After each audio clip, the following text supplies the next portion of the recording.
কি বলবো, আম্মুর একটাই ডায়লগ, ওগো পালতেছি তোদের বাবার কাছে, তোদেরকে বাঁচাইতেছি। ঝোল ঝোল যে কোনো মাছ ঝোল ঝোল আমাকেই পাক করতে হতো, তারপরে তাকে পাক দেখাই দিতাম কিভাবে মুরগি পাক করে, কিভাবে মাছ পাক করে। আরেকটা ইন্টারেস্টিং কাহিনী আছে, ওটা আমি পরে বলবো। ওকে, প্রিয় দর্শক, শুভেচ্ছা সব প্রত্যেককে আমন্ত্রণ জানাচ্ছি নিটোল টাটা মাই টিভি সংলাপের আজকের ঈদ আড্ডায়। প্রথমেই সবাইকে আমরা জানাচ্ছি হচ্ছে পবিত্র ঈদ উল আজহার শুভেচ্ছা, ঈদ মোবারক।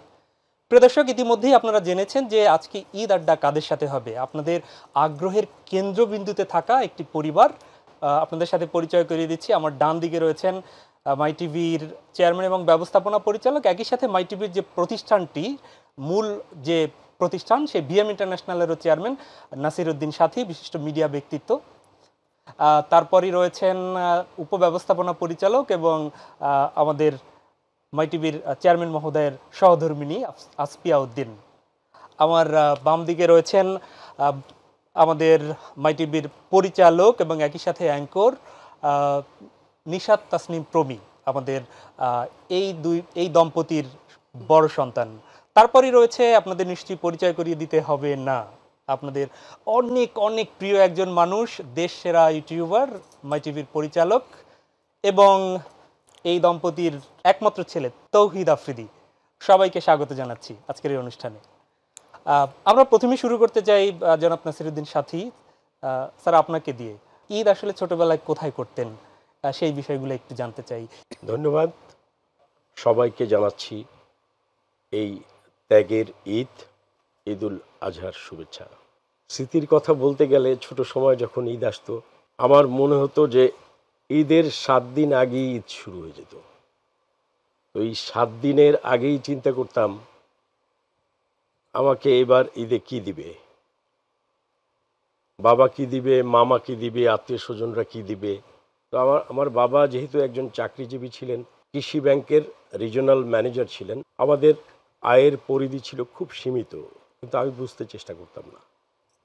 আমি সবসময় বায়না করে বসে থাকতাম। সেই সময় আমরা ওই যে রাস্তার পরে লটারি খেলতো, তারপর বায়োস্কোপ দেখতো, তো টাকাও তো দরকার, এই জন্য সব কিছু বায়না ছিল। কিন্তু বাবা করতো কি, আমাদের ওখানে যে বাজার ছিল বা যে মার্কেট ছিল তৎকালীন সময়, তো গিয়ে ওই মানে এমন কিছু দোকান ছিল, সেই দোকানগুলোর জুতোগুলো খুব স্ট্রং ছিল কিন্তু খুব ফ্যাশনেবল ছিল না।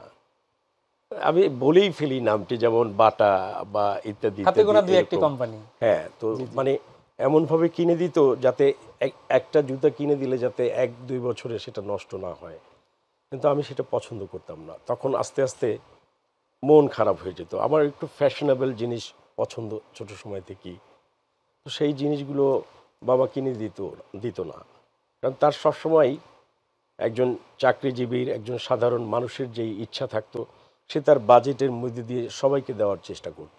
যখন ঈদের দিন আসতো, ঈদের দিন আসলে তখন চিন্তা করতাম যে এ কী হলো। তখন মনে হতো যে ঈদ যদি আবার আসতো, আবার যদি ঈদের মতো লাগতো, আবার যদি 7 দিন পেতাম, তাহলে আরও অনেক বায়না করতে পারতাম। তো ছোট সময় এরকম অনেক। সেই কিশোর সময়টা আসলে কোথায় কেটেছে? আমার ম্যাক্সিমাম সময় বরিশালে কেটেছে, বরিশাল শহরই। তো আমার বাবা যেহেতু চাকরি করতেন, তো কখনো কখনো ছোট সময় বিভিন্ন জেলায়, বিভিন্ন জায়গায় আমাদের ঈদগুলো কাটতো, বিভিন্ন নতুন নতুন মানুষের সাথে। আমাদের গ্রামের বাড়ি, মানে একেবারে নিবিড় গ্রামের বাড়ি হচ্ছে মেহেন্দিগঞ্জে। আমি মেহেন্দিগঞ্জের, আমার বাবার বাড়ি মেহেন্দিগঞ্জে, যেহেতু আমার বাড়িও মেহেন্দিগঞ্জ। আমরা সেখানেও যেতাম, বাবা মায়ের, মানে তার বাবা মা, আমার দাদু দাদা, আমার আত্মীয় স্বজনের কবর জিয়ারত করতাম। তো এই কালচারটা আমাদেরকে মানে বাবা মা শিখিয়ে গেছেন।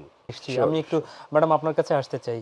স্যার তো তার স্মৃতিচারণ করলেন ছোট সময়ের, আপনার এই ছোটবেলাটা কোথায় কেটেছে? আমার ছোটবেলাটা কেটেছে আমার বাবার সাথেই।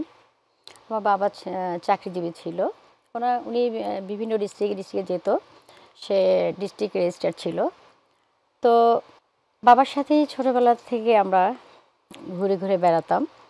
আর ঈদ মানে তো একটা আনন্দ, ঈদ মানে আমাদের অনেক আবদার। তো আমরা 3 বোন 1 ভাই। তা আমার আব্বা একটা জামা কিনে দিবে, কিন্তু আমাদের সেটা মন ভরতো না। আমার লাগবে দুটো। ঈদ নাকি মানে আমি 3 যা দিন। বলছি সে সেটা বলতে চাচ্ছে। না না না না না, আমি সেটা বলছি না। আমার স্টাইল, আমার ছোটবেলার হ্যাঁ, গল্প ঠিক বলছি, আছে। তোমার গল্পের সাথে মিল নাই। Sorry sorry. তো ঈদ তো 3 দিন, দুইটা জামা আমি কিভাবে পরবো? আমার 3 দিনে জামা লাগবে। আব্বা তো সেটা দিবেই না। আর চাকরিজীবীদের তো ওরকম অঢল টাকা পয়সা নেই যে আমাদেরকে 3 বোনকে তিনটা করে জামা বানিয়ে দিবে। তখন আব্বা তো দিত, পাশাপাশি আম্মা আবার লুকিয়ে একটা জামা বানিয়ে দিত। সেই জামাটা, আগে তো মানে জামা কাপড়গুলো কেউ কাউকে দেখাবো না ঈদের দিন ছাড়া। জি, ওই জামাগুলো প্যাকেট ট্যাকেট পুরনো হয়ে যাবে পুরনো হয়ে দেখালে। দেখলেই তো পুরনো হয়ে যাবে। জি, সবাই জি। বান্ধবীরা দেখতে চাই তুই কি জামা কিনেছিস, কি ধরনের জামা কিনেছিস, বেগি জামা, কত ধরনের নাম ছিল ওই সময়। তো জামাটা কি করতাম, খাটের নিচে ঢুকে একদম কোনায় লুকায় রাখতাম যেন কেউ না দেখে। না দেখতে পারে। সকালবেলা উঠে গোসল টোসল করে টোরে জামাটা পরে সবাইকে সালাম দিতাম। আর টার্গেট ছিল সালাম করলেই টাকা পাবো।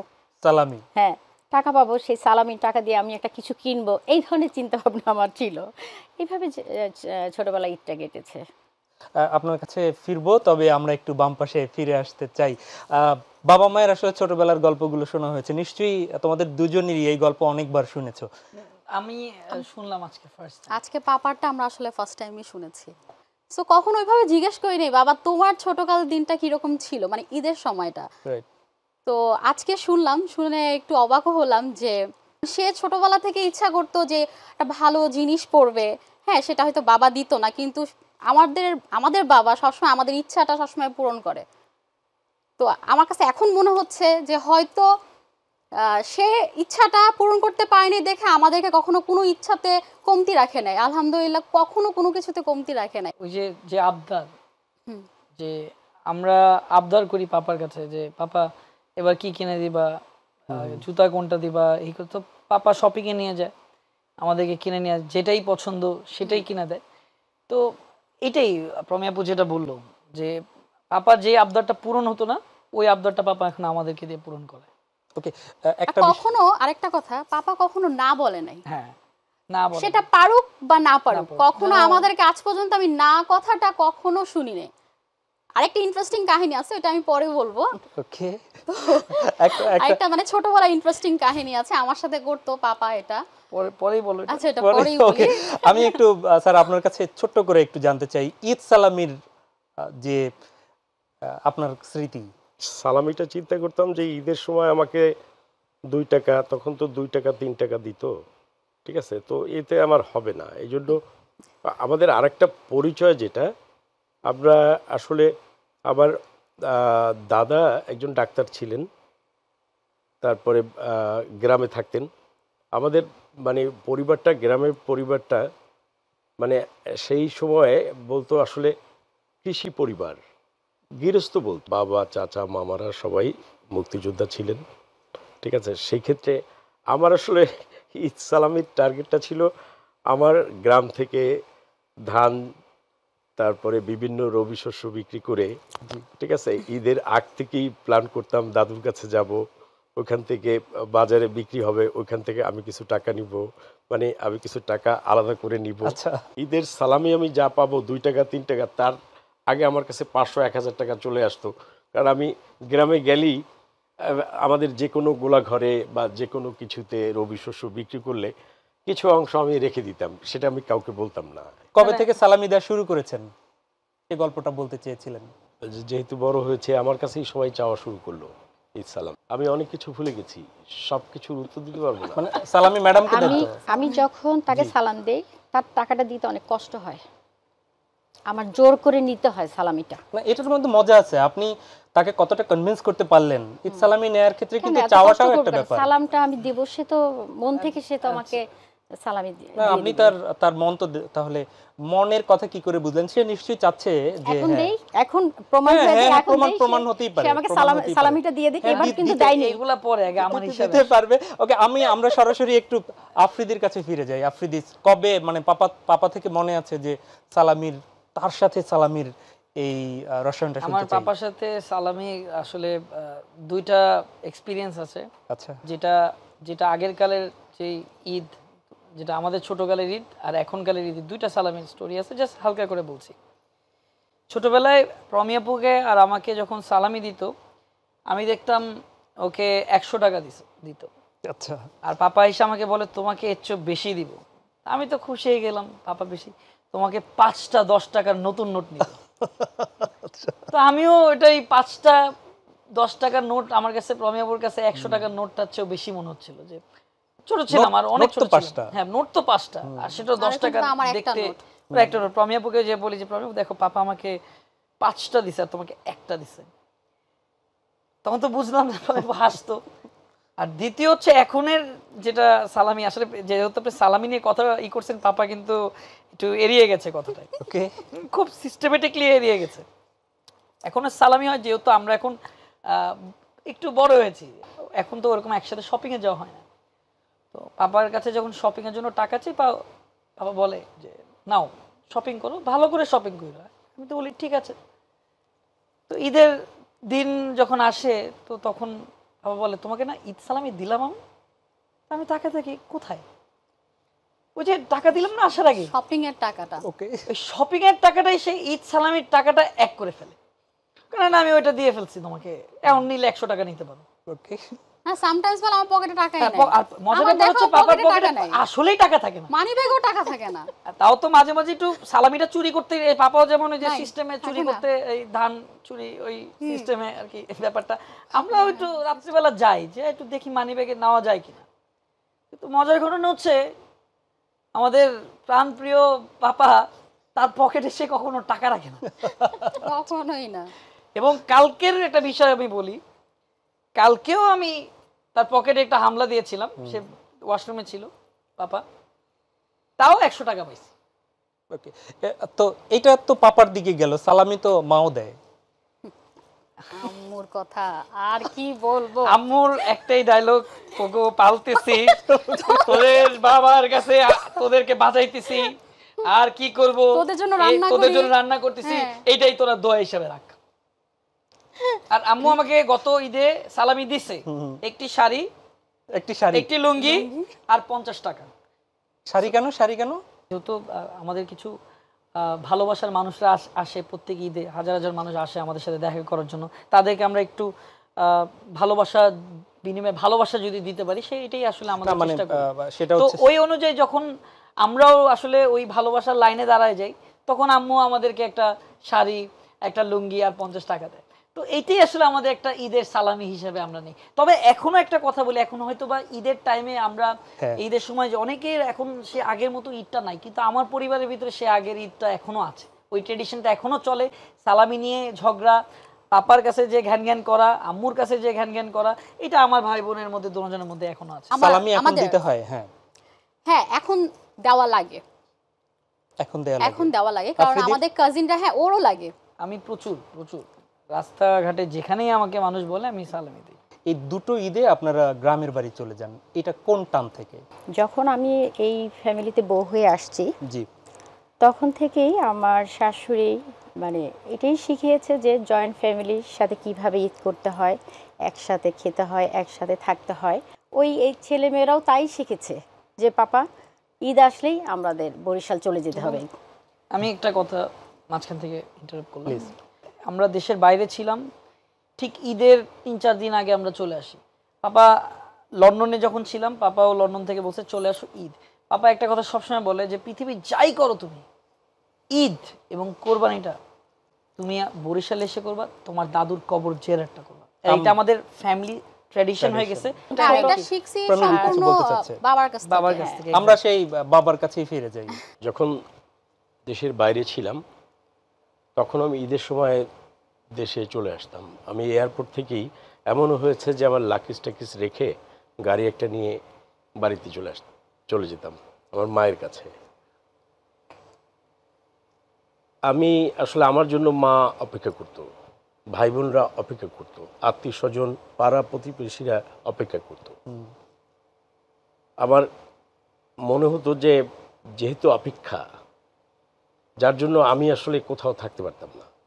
কারণ যতক্ষণ পর্যন্ত মায়ের মুখ না দেখবো, আত্মীয় স্বজন ভাই বোন পাড়া প্রতিবেশীর মুখ যতক্ষণ না দেখবো ততক্ষণ পর্যন্ত মনে হয় আমার ঈদ, আমি যখন বোঝা শুরু করলাম ততক্ষণ পর্যন্ত মনে হয় আমার ঈদ হতো না, পরিপূর্ণতা বা আমার আনন্দটুকু বা ঈদের ত্যাগ বা মহিমা কোনো কিছুই হতো না।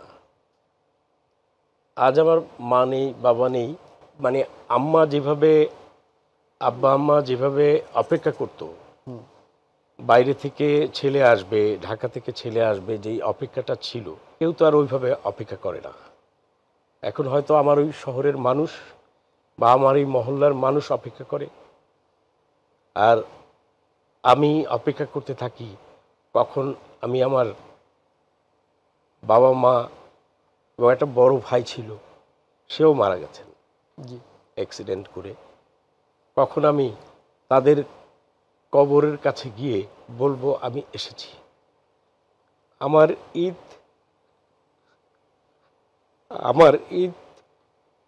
আমার সান্ত্বনা, আমার ঈদ আজ আমার কল্পনা, আমার ঈদ ত্যাগের, আর এই ত্যাগের মধ্যে আমি খুশি খুঁজে পাই। অনুভূতির কান্না, এই কান্না নিশ্চয়ই আমরা দোয়া করি আপনার বাবা মা যেখানে রয়েছেন আল্লাহর কাছে তারা সেখানে আল্লাহ শান্তিতে রাখবেন এবং তাদেরকে বেহেশত নসিব করবেন। আমরা আজকে অনুষ্ঠানের মাধ্যমে সেটি প্রত্যাশা করব। আমরা একটু ফিরতে চাই আফ্রিদি এবং প্রমি আপনাদের কাছে, সেটি হচ্ছে কখনো বাবা মা ছাড়া কি ঈদ হয়েছে এ পর্যন্ত? না, এ পর্যন্ত হয়নি আর কখনো হবেও না ইনশাআল্লাহ। আসলে আপা যে কথাটা বলছে এটাই সঠিক, এটাই বাস্তব। এই ঢাকার ভিতরে যারা আছে কাজ করছে, যাদের গ্রামের বাড়ি, তাদের জন্য কেউ একজন অপেক্ষা করে। আমরা আসলে এই জিনিসটা হয়তো বা বুঝি না, কারণ আমাদের বাবা মা আমার সাথে, তারা আমাদের জন্য অপেক্ষা করে।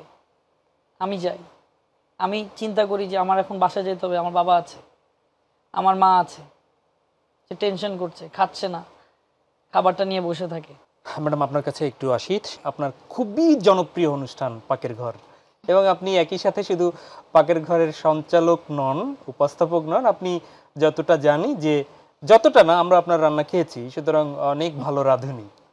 সো ঈদ কোরবানির সময় আপনি কি নিজ হাতে রান্না করেন বা কতটা পারেন?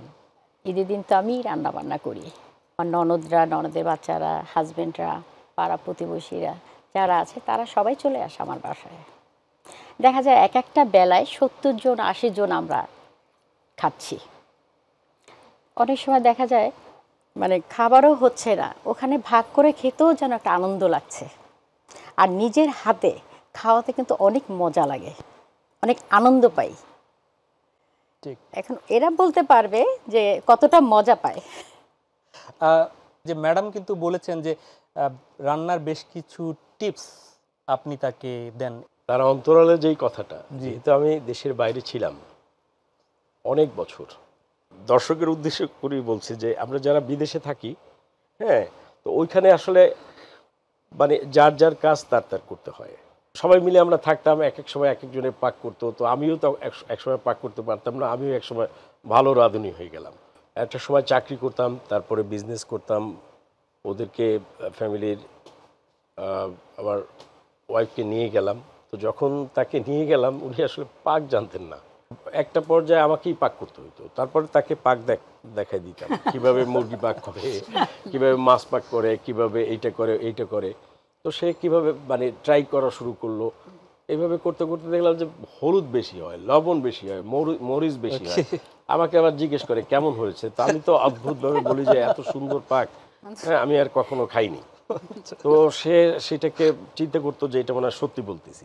দর্শক, কনভিন্স করার, ওয়াইফকে কনভিন্স করার কিন্তু সূত্র স্যার শিখিয়ে দিচ্ছেন। জি বলেন। হ্যাঁ, আসলে মানে জীবন তো এমনই। জি। কারণ কাউকে স্বীকৃতি দিলে বা কাউকে ভালোবাসলে তাহলে মানে সেটার প্রতিফলন পাওয়া যায়। তার মানে সংসার সুখের শুধু রমণীর গুণে হয় না ম্যাডাম? ঠিক ঠিক। আমার অবশ্য রান্নাবান্না আমি জানতামই না, একদমই আমি পারতাম না। পরে সে আস্তে আস্তে আস্তে আমাকে শিখাইতো যে এটা এভাবে হবে না, এটা এইভাবে হবে। পাপা রান্না জানে সেটা আমি জানতাম, কিন্তু আম্মু যে রান্না জানতো না পাপা যে আম্মুকে রান্না শিখাইছে এইটা আমি না রান্নার এটা আমি teacher। জানতাম এই কথাটা। এই প্রশংসা যতই আম্মুর করি না কেন, পাপা একটা কাশি দিতেছে অনেকক্ষণ, মানে সিস্টেমের প্রশংসাটা নিয়ে নিল। আজকে মনে হয় পাপা একটা মনে হয় কি একটা 6 মারলো ক্যামেরার ভিতরে, যেহেতু দর্শকের সামনে, যে আমি শিখে আবার পাঞ্জাবিটা নিয়ে এমন করে বসলো যে ব্যাপারটা আসলে আমি। আচ্ছা ওকে, আমরা আসলে সেখানেই ফিরে যাচ্ছি। আজকে তোমাদের সুযোগ আমরা একটু কম দিব, খুব স্বাভাবিকভাবেই। আমরা ম্যাডাম এবার একটু সম্ভবত কঠিন প্রশ্নের কাছে চলে যাচ্ছি। তো সেটা হচ্ছে যে স্যার কি খেতে পছন্দ করে? ডাল। ডাল, এটা কি 1 নম্বর? 1 নাম্বার। 2 নম্বর? 2 নাম্বার নারিকেলের ভর্তা। নারিকেলের ভর্তা। 3 নম্বর? 3 নাম্বার ঝোল ঝোল যে কোনো মাছ। ঝোল ঝোল যেখানে, 3টা আমরা জেনে গেলাম, ম্যাক্সিমাম ঠিক হয়েছে। ওকে, আপনাকে এবার ম্যাডাম কি খেতে পছন্দ করে? বলো। আমি জানি সে তার খাওয়াটা আসলে আমরা যেই সব জিনিস খাই এটা এইগুলোই তার পছন্দ, তার এক্সট্রা কোনো পছন্দ আমি দেখি নাই। আম্মু হইছে। তো মাঝে মাঝে সে না, নাম বলতে হবে। যেমন খাওয়ার মধ্যে তাদের আসলে ট্র্যাডিশন যেটা দেখা যাচ্ছে যে দই, মানে টক দই, টক দই, হ্যাঁ আম্মু। তারপরে মানে মাংস, মানে মানে মুরগির মাংস, ছোট মুরগির মাংস, হ্যাঁ, ডাল, একটু লেবু, ডাল লেবু। ঠিক আছে, একটু আমরা সালাদ। একটু ঘুরে আসতে চাই। অনেকক্ষণ থেকে আফ্রিদি আসলে কিন্তু মানে অনেক কিছু বলার চেষ্টা করছে। আপনারা এটা জাস্টিফিকেশন শুনবে ম্যাডামের কাছ থেকে, আফ্রিদির কাছ থেকে শুনেছি। আমি বলবো সত্যি, বলো, বলো, পাপা বলো। কিন্তু বলতে পারে নাই। বলো। আচ্ছা, আম্মু হচ্ছে কর্ন খুব লাইক করে, কারণ পছন্দ করে খেতে। Good. তারপর আম্মু ইলিশ মাছ হুম, খুব পছন্দ করে আম্মু। আচ্ছা, আর 3 নাম্বার হচ্ছে হুম, আম্মুর তেহেরি খুব পছন্দ করে। তেহরি পছন্দ। হয় নাই। ওকে, 3টা নিলাম। এর সাথে আম্মুর নারিকেল দিয়ে চিংড়ি মাছ দিয়ে ঝুরঝুরা একটা করে, এটা আম্মুর অনেক ফেভারিট। আর চিংড়ি মাছের বড়া আম্মুর অনেক পছন্দ, আর মুরগির মাংস পছন্দ। হ্যাঁ, এটা মিলে গেছে। আর পাপা? পাপা হচ্ছে যে মাছ পছন্দ করে, একটু ঝোল ঝোল মানে শাকসবজি টাইপের খাবার পছন্দ করে। আর পাপা মানে খাবারের সাথে সব সময় রাতের খাবার সাথে বোমা মরিচটা থাকা লাগবে। আর এই জিনিসটা আমি শিখছি তার কাছ থেকে, এইটা ছাড়া তার মনে হয় খাওয়াই হয় না। ভাই বোনের জায়গায় একটু পরীক্ষা হয়ে যাক। আফ্রিদির সবচেয়ে ভালো গুণ কোনটা? ওর সবচেয়ে ভালো গুণ হচ্ছে ও সবার সাথে অনেক তাড়াতাড়ি খুবই ভালোভাবে মিশতে পারে। ওকে, এটা ওর সবচেয়ে ভালো গুণ, যেটা একটা ব্যক্তির মধ্যে থাকা উচিত। আর খারাপ গুণ হচ্ছে অনেক চঞ্চল, সেটা সবাই জানে, দর্শকরাও জানে, প্রচন্ড পরিমাণে চঞ্চল। আর হচ্ছে একটা জিনিস বললে হ্যাঁ হ্যাঁ আপু করতেছি করতেছি, এই তো এখনই করবো এখনই করবো, মানে আমাকে একটা কোনোভাবে ম্যানেজ করে বুঝ টুঝ দিয়ে চলে যায় সে, আর ওইটা কোনো খবর নাই। এটা হচ্ছে সবচেয়ে খারাপ একটা দিক। আমরা ঠিক রিভার্স জানতে চাই। আমার বোন পরিবারটাকে খুব সুন্দরভাবে সবাইকে ম্যানেজ করতে পারে। আর অবশ্যই আম্মু পাপার দিকে বেশি খেয়াল করে রাখে, তাদের দিকে, আমার দিকে। তো এইদিকে 100-তে 100 আমার বোন। ওকে, আর আমার বোনের কোনো খারাপ দিক নেই যে বলবো আমি। বাহ বাহ বাহ। বাহ। আমরা একটু আবার এই দিকটায় ফিরতে চাই। আমরা প্রায় শেষ দিকে পৌঁছে যাচ্ছি। সেটি হচ্ছে ঠিক স্যারের এখনো শুরু থেকে আপনার সাথে পরিচয় হওয়ার পর থেকে, না আমরা পরিচয়টাই যাই, সবচেয়ে আপনার প্রথম দেখে কোন বিষয়টি তার ভালো লেগেছিল? বলবো? হ্যাঁ বলো, আমরাও একটু জানি। বলবো? এই যে উইশ। সে খুব স্মার্ট ছিল। ছিল মানে কি, এখন নাই? এখন তো এখনো মতো সে, ও। তখন তো আমার চোখে সে একটা হিরো ছিল। হিরো। আমার চোখে সেই মানে সেই সবচেয়ে সুন্দর ছিল। যেরকম চোখ ছিল, সেরকম চুল ছিল, সেরকম স্মার্ট ছিল, তার কথাবার্তাগুলো এত সুন্দর করে সে বুঝিয়ে বলতো, যে কোনো মানুষ মুগ্ধ হয়ে যেত। স্যার, ম্যাডামের কি দেখে আপনার প্রথমেই এক ঝলকে তার প্রেমে পড়ে গিয়েছিলেন? আমি তার ব্যক্তিত্ব, তার সরলতা এবং মন খুলে কথা বলাকে আমার কাছে ভালো মনে হয়েছে। আর সবচেয়ে বড় বিষয়টা হচ্ছে যে যেহেতু আমি ছোট সময় থেকে গান করতাম, বাহ বাহ, বিভিন্ন আমাদের ধরনের- দর্শক নিশ্চয়ই শেষে গান শুনবেন, আপনাদের গান আমরা শোনাবো যেহেতু স্যার বলে ফেলেছে। জি। বাদ্যযন্ত্র বাজাতাম। আর তাকে সেও গান করতেন পারিবারিকভাবে। তো আমি তার একটা গান শুনেছিলাম একটা সময়। আমি তখন চিন্তা করছিলাম যে যারা মানে গান করেন আসলে শিল্পী, যারা সুরের মধ্যে দিয়ে মানুষকে উপলব্ধি করতে পারে, সৃষ্টিশীল যে বিষয়টি, আমি এই বিষয়টা তার অজান্তেই আমি রিড করছিলাম, এই জন্য আমার কাছে ভালো লেগেছে। আমরা শেষে খুব ছোট্ট করে আমাদের দর্শকদের জন্য প্রমি আপনি যদি কিছু বলেন। আপনারা আমাদের জন্য দোয়া করবেন, সবার জন্য দোয়া করবেন, প্রত্যেকের জন্য, জানি এভাবে আমরা সবসময় মিলেমিশে থাকতে পারি। আফ্রিদি। সবার কাছে অবশ্যই ঈদ মোবারক, এবং এটি দিয়ে আমি বিদায় নিব। দিন শেষে পরিবারটাই কিন্তু ইম্পর্টেন্ট। পরিবার ঠিক তো পৃথিবীর সব ঠিক। তো এই পরিবার নিয়ে সুখীভাবে সুন্দরভাবে ঈদটা কাটান। অনেক অনেক ধন্যবাদ। আমরা একদম শেষে আসলে দর্শক আপনাদের নিরাশ করব না, আমরা আজকের যারা অতিথি আছেন তাদের কাছ থেকে আমরা গান শুনতে চাইবো, তবে এই গানটি শুনতে শুনতে হয়তো আমরা বিদায় নিব। তার আগে আপনাদের আনন্দময় দিন কাটুক এই প্রত্যাশা রেখে আমি মাহবুব সৈকত বিদায় নিচ্ছি, এবং আমি সবশেষে অতিথিদেরকে আমাদের সবাইকে সাথে নিয়ে আসলে একটু গান করার জন্য অনুরোধ করছি। গান, এই তো আছি আমি। আচ্ছা, অ্যাকচুয়ালি আসলে গান তো এটা গান না, এটি আমাদের কথা। জি, তো আমরা সবাই মিলে জি, সেটাই করতে পারি। তবে আস্তে আস্তে কিন্তু হাততালি দিতে হবে। ওকে। এই তো আজ আছি আমি, কাল হয়তো আর থাকবো না। এই তো আজ আছি আমি, কাল হয়তো আর থাকবো না। তোমারই স্মৃতি, তোমারই স্মৃতি চিরদিন রবে বনে। এই তো আজ আছি আমি, কাল হয়তো আর থাকবো না। লা লা লা লা লা লা লা লা।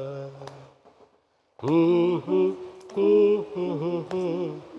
বাহ, শিল্পী হয়ে গেছো, দাও।